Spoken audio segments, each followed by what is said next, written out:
Hotel ಫುಡ್ಡನ್ನು miss ಮಾಡ್ತಾ ಇರುವವರಿಗೆ ಒಂದು ಸೂಪರ್ ಆಗಿರುವಂಥ ಬಾಯಿ ನೀರೂರಿಸುವಂಥ ಮೊಟ್ಟೆ ಮಸಾಲನ ತುಂಬಾ ಸುಲಭವಾಗಿ ಮನೆಯಲ್ಲಿ ಹೇಗೆ ಮಾಡೋದು ಅನ್ನೋದು ಗೊತ್ತಾಗಬೇಕಾ? ಈ ವಿಡಿಯೋನ ಮಿಸ್ ಮಾಡದೆ ನೋಡಿ.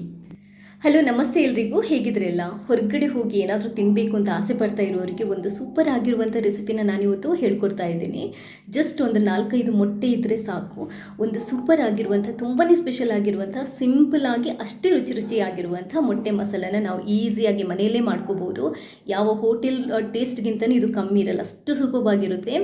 ರೈಸಿಗೆ, ರೋಟಿಗೆ, ಚಪಾತಿಗೆ, ಪರೋಟಕ್ಕೆ ಎಲ್ಲದಕ್ಕೂ ತುಂಬಾ ಬೆಸ್ಟ್ ಅನ್ಬೋದು. ಅಷ್ಟು ಸೂಪರ್ವಾಗಿರುತ್ತೆ ಈ ರೆಸಿಪಿ. ನೀವು ಟ್ರೈ ಮಾಡಿ ನನಗೆ ನಿಮ್ಮ ಫೀಡ್ಬ್ಯಾಕ್ನ ತಿಳಿಸೋದಕ್ಕೆ ಮರಿಬೇಡಿ. ಹಾಗೆಯೇ ಇಲ್ಲಿ ತನಕ ನೀವು ಯಾರಾದರೂ ನನ್ನ ಚಾನಲ್ಗೆ ಸಬ್ಸ್ಕ್ರೈಬ್ ಆಗಿಲ್ಲದಿದ್ದರೆ ದಯವಿಟ್ಟು ಸಬ್ಸ್ಕ್ರೈಬ್ ಆಗಿ. ಯಾಕಂತಂದರೆ ನಾನು ಹಾಕುವಂಥ ಎಲ್ಲ ವೀಡಿಯೋಗಳ ನೋಟಿಫಿಕೇಷನ್ ನಿಮಗೆ ಡೈರೆಕ್ಟಾಗಿ ಸಿಗುತ್ತೆ. ನೀವು ನನ್ನ ಎಲ್ಲ ವೀಡಿಯೋಸ್ಗಳನ್ನು ಎಲ್ರಿಗಿಂತ ಬೇಗನೆ ನೋಡ್ಕೋಬೋದು. ಥ್ಯಾಂಕ್ಸ್ ಎಲ್ರಿಗೂ. ಸೂಪರ್ ಆಗಿರುವಂತಹ, ಸಿಂಪಲ್ ಆಗಿರುವಂಥ, ಅಷ್ಟೇ ರುಚಿಯಾಗಿರುವಂತಹ ಎಗ್ ಮಸಾಲನ ಮಾಡ್ಕೊಳ್ಳೋಕ್ಕೆ ನೋಡಿ, ಮೊದಲು ಈ ಮೊಟ್ಟೆನ ಬೇಯಿಸ್ಕೋಬೇಕು. ನಾನೊಂದು 5 ಮೊಟ್ಟೆನ ಬೇಯಿಸ್ಕೊಂಡು ಸ್ವಲ್ಪ ಈ ಥರ ಸ್ಲಿಟ್ ಮಾಡ್ಕೊಂಡು ಇಟ್ಕೊಂಡಿದ್ದೀನಿ. ಇವಾಗ ಈ ಎಗ್ಗನ್ನು ಒಂದು ಸ್ವಲ್ಪ ಮಸಾಲದಲ್ಲಿ ಫ್ರೈ ಮಾಡಬೇಕು. ಇದನ್ನು ಫ್ರೈ ಮಾಡೋಕ್ಕೆ ಮೊದಲು ಒಂದು ಪ್ಯಾನನ್ನು ಸ್ಟವ್ ಮೇಲೆ ಇಟ್ಟು ಅದನ್ನ ಕಾಯಿಸ್ಕೊಳ್ಳಿ. ಉರಿ ಮೀಡಿಯಮ್ ಫ್ಲೇಮಲ್ಲಿ ಇಟ್ಕೊಳ್ಳಿ. ಅದಾದ ನಂತರ ಜಸ್ಟ್ ಒಂದು ಟೇಬಲ್ ಸ್ಪೂನಷ್ಟು ಕುಕ್ಕಿಂಗ್ ಆಯಿಲ್ ಸಾಕು, ಹಾಕೊಳ್ಳಿ. 1/4 ಟೇಬಲ್ ಸ್ಪೂನಷ್ಟು ಉಪ್ಪು, 1/4 ಟೇಬಲ್ ಸ್ಪೂನಷ್ಟು ಅರಿಶಿನ ಪುಡಿ, 1/4 ಟೇಬಲ್ ಸ್ಪೂನಷ್ಟು ಖಾರ ಪುಡಿ. ಇಷ್ಟನ್ನು ಹಾಕ್ಕೊಂಡು ಚೂರು ಲೈಟಾಗಿ ಈ ಥರ ಫ್ರೈ ಮಾಡ್ಕೊಳ್ಳಿ, ಕಮ್ಮಿ ಉರಿಯಲ್ಲಿಟ್ಟು. ಇವಾಗ ಇದಕ್ಕೆ ಮೊಟ್ಟೆನ ಹಾಕ್ಕೊಂಡು ನಾವು ಫ್ರೈ ಮಾಡ್ಕೋಬೇಕು. ಉರಿನ ಕಮ್ಮಿಯಲ್ಲಿಟ್ಕೊಳ್ಳಿ.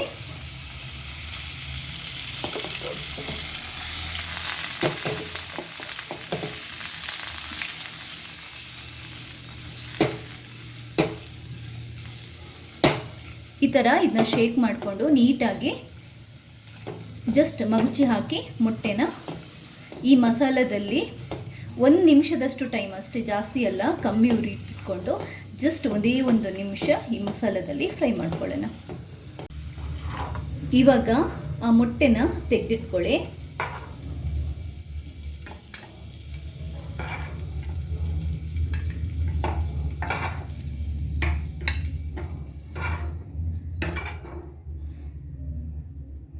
ನೋಡಿ, ಫ್ರೈ ಮಾಡಿರುವಂತಹ ಬೇಯಿಸಿದ ಮೊಟ್ಟೆನ ನಾನು ತೆಗೆದಿಟ್ಕೊಂಡಿದ್ದೇನೆ. ಇವಾಗ ಎಗ್ ಮಸಾಲ ರೆಡಿ ಮಾಡ್ಕೊಳ್ಳೋಣ. ಎಗ್ ಮಸಾಲ ಮಾಡಲಿಕ್ಕೆ ಮತ್ತೆ ಒಂದು ಪ್ಯಾನನ್ನು ಸ್ಟವ್ ಮೇಲೆ ಇಟ್ಬಿಟ್ಟು ಮೀಡಿಯಮ್ ಉರಿ ಇಟ್ಕೊಳ್ಳಿ. ಪ್ಯಾನ್ ಕಾದಾದ ನಂತರ 2 ಟೇಬಲ್ ಸ್ಪೂನಷ್ಟು ಕುಕ್ಕಿಂಗ್ ಆಯಿಲನ್ನು ಹಾಕೊಳ್ಳಿ. ಎಣ್ಣೆ ಸ್ವಲ್ಪ ಕಾದಾದ ನಂತರ ಇವಾಗ 1 ಟೇಬಲ್ ಸ್ಪೂನಷ್ಟು ಜೀರಿಗೆನ ಹಾಕೊಳ್ಳಿ. ಜೀರಿಗೆ ಸಿಡಿದ ನಂತರ ಇವಾಗ ಚಿಕ್ಕದಾಗಿ ಕಟ್ ಮಾಡ್ಕೊಂಡಿರುವಂತಹ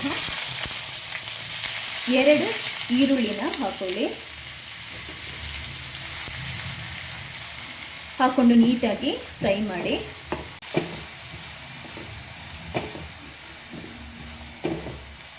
ಈರುಳ್ಳಿ ಸ್ವಲ್ಪ ಫ್ರೈ ಆದ ನಂತರ ಇವಾಗ ಚಿಕ್ಕದಾಗಿ ಕಟ್ ಮಾಡ್ಕೊಂಡಿರುವಂತಹ ಬೆಳ್ಳುಳ್ಳಿನ ಹಾಕೊತಾ ಇದ್ದೇನೆ.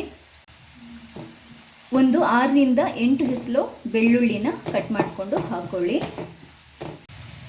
ಬೆಳ್ಳುಳ್ಳಿ ಚೂರು ಫ್ರೈ ಆದ ನಂತರ ಇವಾಗ ನಾವು ಒಂದು 3/4 ಟೇಬಲ್ ಸ್ಪೂನಷ್ಟು ಶುಂಠಿ ಬೆಳ್ಳುಳ್ಳಿ ಪೇಸ್ಟನ್ನು ಹಾಕೋಬಹುದು. ನೀವು ಬೆಳ್ಳುಳ್ಳಿ ಹಾಕಿಲ್ಲದಿದ್ರೂ ನಡೀತದೆ, ಶುಂಠಿ ಬೆಳ್ಳುಳ್ಳಿ ಪೇಸ್ಟ್ ಹಾಕೊಳ್ಳೋದಿದ್ರೆ. ಬಟ್ ಕಟ್ ಮಾಡಿರುವಂತಹ ಬೆಳ್ಳುಳ್ಳಿ ಇದೆಯಲ್ಲ, ಅದು ಮಸಾಲದಲ್ಲಿ ತಿನ್ನಲಿಕ್ಕೆ ತುಂಬಾ ಚೆನ್ನಾಗಿರುತ್ತೆ.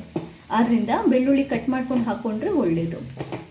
ಶುಂಠಿ ಬೆಳ್ಳುಳ್ಳಿ ಪೇಸ್ಟ್ ಹಾಕಿದ ನಂತರ ಇವಾಗ ನಾವು ನೀಟಾಗಿ ಈರುಳ್ಳಿನ ಚೆನ್ನಾಗಿ ಫ್ರೈ ಮಾಡ್ಕೋಬೇಕು. ಈರುಳ್ಳಿ ಫ್ರೈ ಆದ ನಂತರ ಇವಾಗ ನೋಡಿ, 1 ಟೊಮೆಟೊನ ಮೀಡಿಯಮ್ ಸೈಜ್ 1 ಟೊಮೆಟೊನ ಚಿಕ್ಕದಾಗಿ ಕಟ್ ಮಾಡ್ಕೊಂಡು ಹಾಕೊತಾ ಇದ್ದೀನಿ. ತುಂಬಾ ಸಣ್ಣದಾಗಿ ಕಟ್ ಮಾಡ್ಕೊಂಡು ಹಾಕೊಳ್ಳಿ. 1/4 ಟೇಬಲ್ ಸ್ಪೂನಷ್ಟು ಅರಿಶಿನ ಪುಡಿ, ಆಮೇಲೆ 1/2 ಟೇಬಲ್ ಸ್ಪೂನಷ್ಟು ಉಪ್ಪು. ಇಷ್ಟನ್ನು ಹಾಕ್ಕೊಂಡು ಇವಾಗ ಇದನ್ನ ಮಿಕ್ಸ್ ಮಾಡ್ಕೊಳ್ಳೋಣ. ಟೊಮೆಟೊ ಚೆನ್ನಾಗಿ ಆಯಿಲಲ್ಲಿ ಬೆಂದು ಸ್ಮೂತ್ ಆಗಬೇಕದು.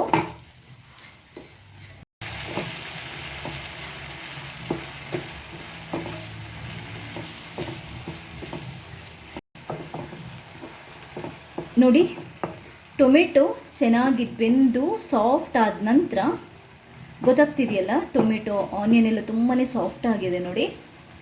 ಇವಾಗ ನಾವು ಇದಕ್ಕೆ ಮಸಾಲ ಪುಡಿಗಳನ್ನು ಹಾಕೋಬೇಕು. ಮಸಾಲ ಹಾಕೊಳ್ಳುವಾಗ ಉರಿನ ಕಂಪ್ಲೀಟಾಗಿ ಡೌನ್ ಮಾಡ್ಕೊಂಡಿಟ್ಬಿಡಿ. ಅರ್ಧ ಟೇಬಲ್ ಸ್ಪೂನಷ್ಟು ಕೊತ್ತಂಬರಿ ಪುಡಿ, ಅರ್ಧ ಟೇಬಲ್ ಸ್ಪೂನಷ್ಟು ಜೀರಿಗೆ ಪುಡಿ, 1/4 ಟೇಬಲ್ ಸ್ಪೂನಷ್ಟು ಗರಂ ಮಸಾಲ ಪುಡಿ, 1 ಟೇಬಲ್ ಸ್ಪೂನಷ್ಟು ಖಾರ ಪುಡಿ, ಇಷ್ಟನ್ನು ಹಾಕ್ಕೊಂಡು ಇವಾಗ ನೀಟಾಗಿ ಮಿಕ್ಸ್ ಮಾಡ್ಕೊಳ್ಳಿ. ಕಮ್ಮಿ ಉರಿ ಇಟ್ಕೊಂಡೆ ನೀವು ಮಸಾಲನ ಒಂದು ಸ್ವಲ್ಪ ಈ ಥರ ಮಿಕ್ಸ್ ಮಾಡಿಕೊಂಡು ಫ್ರೈ ಮಾಡ್ಕೋಬೇಕು. ಉರಿ ಜಾಸ್ತಿ ಮಾಡಬಾರ್ದು ಮಸಾಲ ಹಾಕಿದ ನಂತರ ಯಾವುದೇ ಕಾರಣಕ್ಕೆ, ಯಾಕಂತಂದರೆ ತಳ ಹಿಡಿಯುತ್ತೆ. ಜಸ್ಟ್ 1 ನಿಮಿಷ ನೀವು ಮಸಾಲ ಹಾಕಿ ಈ ಥರ ಆಯಿಲಲ್ಲಿ ಫ್ರೈ ಮಾಡಿದಾದ ನಂತರ ಇವಾಗ ಚಿಕ್ಕ ಕಪ್ಪಲ್ಲಿ 1 ಕಪ್ಪಷ್ಟು ನಾನು ಮೊಸರನ್ನು ಹಾಕೊತಾ ಇದ್ದೇನೆ. ಮೊಸರು ಹಾಕಿ ನೀಟಾಗಿ ಇದನ್ನು ಕೂಡ ಮಿಕ್ಸ್ ಮಾಡ್ಕೊಳ್ಳಿ. ಕಮ್ಮಿ ಉರಿ ಇಟ್ಕೊಂಡೇ ಮಾಡಬೇಕು. ಜಸ್ಟ್ ಒಂದು 30 ಸೆಕೆಂಡ್ಸ್ ಈ ಥರ ನೀವು ಮಿಕ್ಸ್ ಮಾಡ್ಕೊಂಡಾದ ನಂತರ ಇವಾಗ ನಾವು ಇದಕ್ಕೆ ನೀರು ಹಾಕಿಬಿಟ್ಟು ಬೇಯಿಸ್ಲಿಕ್ಕೆ ಇಡಬೇಕು.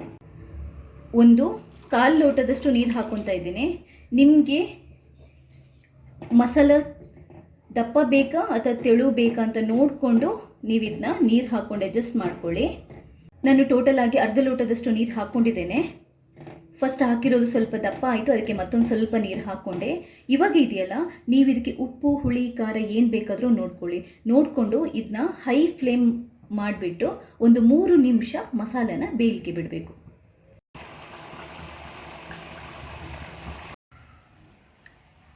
ಚೆನ್ನಾಗಿ 3 ನಿಮಿಷ ಕುದಿದು ಈ ಮಸಾಲೆದು ನೋಡಿ ಆಯಿಲ್ ಇದೆಯಲ್ಲ ಈ ಥರ ಬಿಡಬೇಕು.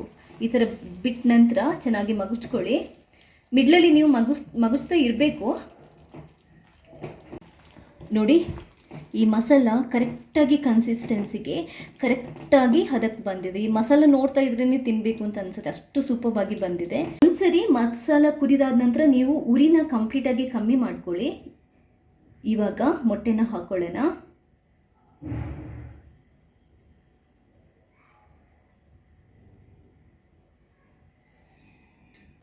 ಇವಾಗ ನೀಟಾಗಿ ಮಸಾಲ ಜೊತೆ ಈ ಮೊಟ್ಟೆನ ಮಿಕ್ಸ್ ಮಾಡ್ಕೊಳ್ಳಿ.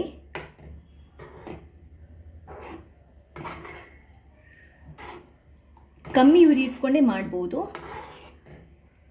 ಜಸ್ಟ್ ಒಂದು 10 ಸೆಕೆಂಡ್ಸ್ ಅಷ್ಟೇ ಸಾಕು, ಜಾಸ್ತಿ ಏನು ಬೇಕಾಗಿಲ್ಲ. ಆಲ್ರೆಡಿ ಮೊಟ್ಟೆನೂ ಬೆಂದಿದೆ, ಮಸಾಲನೂ ನೀಟಾಗಿ ಬೆಂದಿದೆ. ಈ ಥರ ಮಿಕ್ಸ್ ಮಾಡಿಬಿಟ್ಟು 5 ನಿಮಿಷ ಬಿಟ್ಟು ಆಮೇಲೆ ತಿನ್ನಿ. ಯಾಕಂತಂದರೆ ಆವಾಗ ಮೊಟ್ಟೆಗೆ ಮಸಾಲ ನೀಟಾಗಿ ಎಳೆದಿರುತ್ತೆ. ಕೊನೆಯದಾಗಿ ಒಂದು ಸ್ವಲ್ಪ ಕೊತ್ತಂಬರಿ ಸೊಪ್ಪನ್ನು ಸ್ಪ್ರಿಂಕಲ್ ಮಾಡಿದರೆ ಆಯಿತು. ಸೂಪರಾಗಿರುವಂತಹ ಮೊಟ್ಟೆ ಮಸಾಲ ರೆಡಿ. ನೋಡಿದ್ರಲ್ವಾ ಈ ಮೊಟ್ಟೆ ಮಸಾಲೆನ ಎಷ್ಟು ಸುಲಭವಾಗಿ ಮಾಡಿದ್ವಿ ಅಂತ. ಇವಾಗ ನಮಗೆ ಇದಕ್ಕೆ ಜಾಸ್ತಿ ಇಂಗ್ರೀಡಿಯೆಂಟ್ಸ್ ಕೂಡ ಬೇಕಾಗಿಲ್ಲ. ಎಲ್ಲ ಮನೆಯಲ್ಲಿ ಇರುವಂಥ ಇಂಗ್ರೀಡಿಯೆಂಟ್ಸನ್ನು ಯೂಸ್ ಮಾಡಿಕೊಂಡು ಮಾಡ್ಬೋದು. ಹೋಟೆಲ್ಗೆ ಹೋಗಿ ಏನಾದರೂ ತಿನ್ನಬೇಕು ಅಂತ ಆಸೆ ಇದ್ದವರಿಗೆ ಈ ಥರ ಮೊಟ್ಟೆ ಮಸಾಲ ಮಾಡಿ ಒಂದ್ಸರಿ ಕೊಡಿ. ಆಮೇಲೆ ಅದನ್ನ ಹೋಟೆಲ್ಗೆ ಹೋಗಬೇಕು ಅನ್ನೋದನ್ನೇ ಮರೆತು ಬಿಡ್ತಾರೆ, ಅಷ್ಟು ಸೂಪರ್ಬಾಗಿರುತ್ತೆ ಇದು.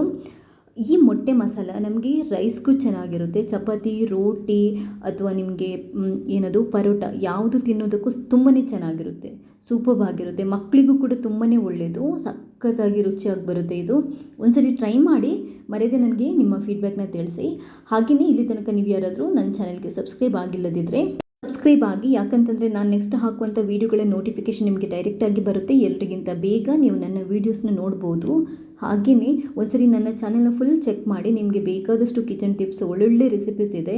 ಈ ಪೀರಿಯಡಲ್ಲಿ ನೀವು ಈ ಟೈಮಲ್ಲಿ ನೀವು ಎಲ್ಲದನ್ನು ಮಾಡಿಕೊಂಡು ತಿನ್ಬೋದು. ಥ್ಯಾಂಕ್ಸ್ ಎಲ್ರಿಗೂ.